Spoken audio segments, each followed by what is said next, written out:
The Timekeeper's Burden, 1666, The Great Fire of London.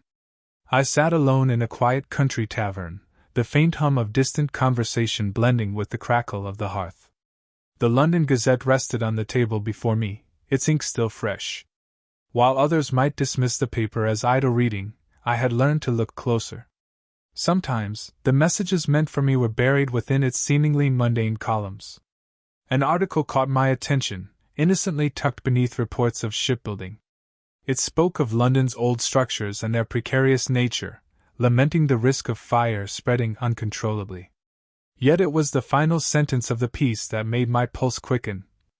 Of architecture and fire, one must fall, and the other must rise.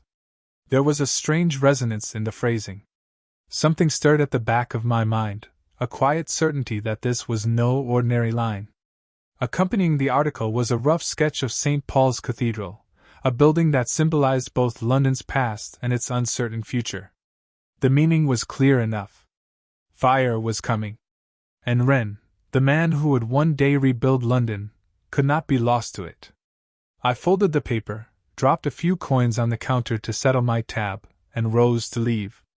It wasn't a long ride to London from here, half a day's journey, give or take. But instinct told me I didn't have much time. By the time I reached the city gates, it was as if I had arrived at the doorstep of hell.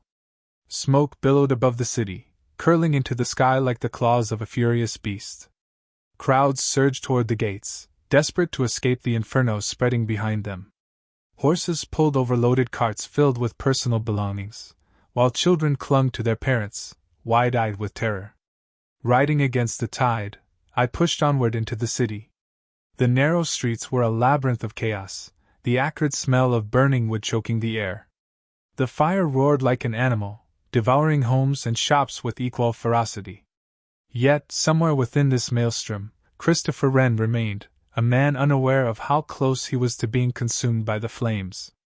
I found him near St. Paul's Cathedral, his silhouette outlined by the blaze that threatened to engulf the structure. Wren wasn't fleeing. Instead, he was shouting orders, imploring laborers to save what they could, tools, designs, anything that might serve in the city's reconstruction.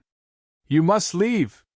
I called out, dismounting my horse and rushing toward him. "The building will collapse!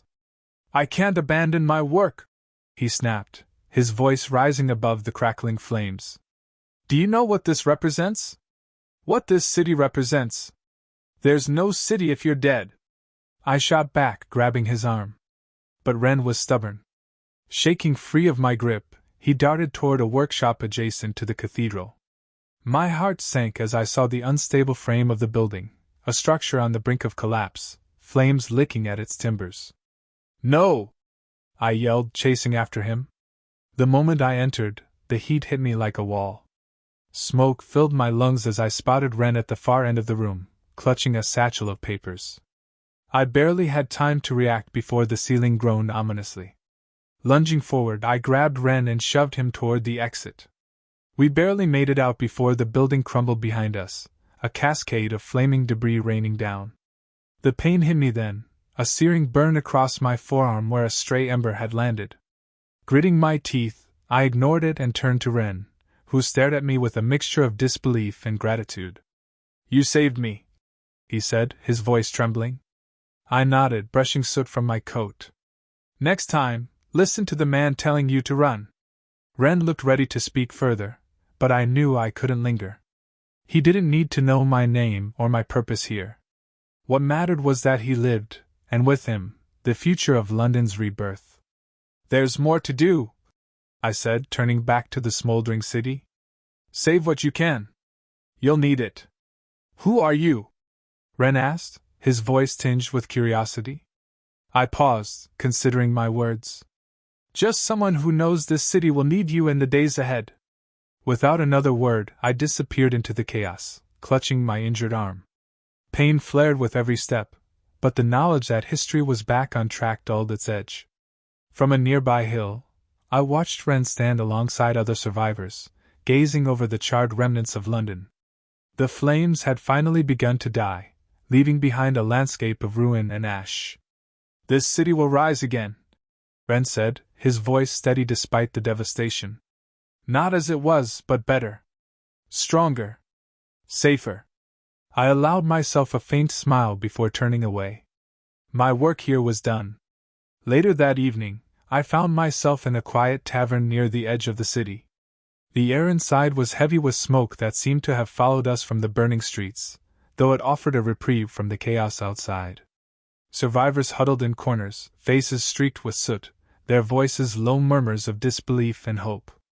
Nearby, a makeshift camp bustled with activity, where physicians from the Royal College of Physicians and young apothecaries worked tirelessly to treat the injured.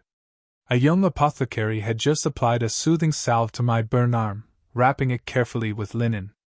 The ointment stung but soon began to cool the angry red skin. As I sat nursing the dull ache in my arm, a familiar voice broke through the muted chatter. "Are you all right, my friend?" Christopher Wren asked as he approached the counter. His face bore streaks of soot, and his bandaged hand rested gently on the polished wood. I looked up, offering a half-smile. "I'll live," I replied with a nod. "It's not that bad, I've had worse."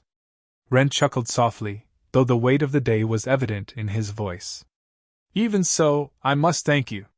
You saved my life back there. Without your intervention, well, I shudder to think." I waved off his gratitude lightly. "I like to think I only did what anyone else would have done." "Perhaps," he said, his tone thoughtful. "But in my experience, such courage is rarer than it should be." I met his gaze and offered a reassuring smile. "London is a great city, Mr. Wren. It will rise again, stronger than ever. But only because of men like you, visionaries who will lead the way." He seemed to absorb my words, his expression softening. "A noble thought," he murmured. Then, after a pause, he smiled. "May I buy you a drink?" I inclined my head. "That would be welcome." The tavern keeper poured 2 glasses of ale, and Wren handed me one. For the first time that day, there was a faint sense of relief in the air.